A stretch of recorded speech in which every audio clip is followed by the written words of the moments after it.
अस्सलाम वालेकुम गाइस।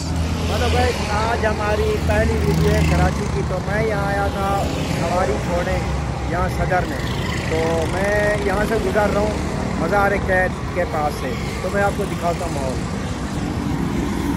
हाँ तो गैस ये देखें, मैंने जो है कैमरा ऑन कर दिया है और ये देखें, ये मज़ार कैद की जो है बाउंड्री शुरू हो गई है, आप देख सकते हैं। और ये माहौल वो सामने देखें, बिल्कुल मेरे करीब है मज़ार कैद। तो मैं सवारी छोड़ के यहाँ से गुजरा हूँ, तो मैंने सोचा कि आप लोगों के थोड़ा सा जोर बता दूँगा। देख सकते हैं ये बिल्कुल करीब है।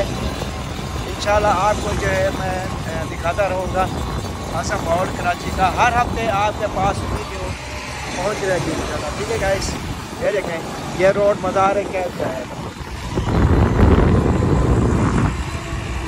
और जो है ये ट्रक चल रही है और डर भी लगता है कि पीछे कहीं कोई मार ना दे। देख सकते हैं ये पूरी बाउंड्री जो है ये मज़ार कैद की, देख सकते हैं। और देखिए ठीक है, तो इंशाल्लाह आप दिखाता हूँ मैं आपको मज़ार कैद की दीवार के साथ साथ। ये देखें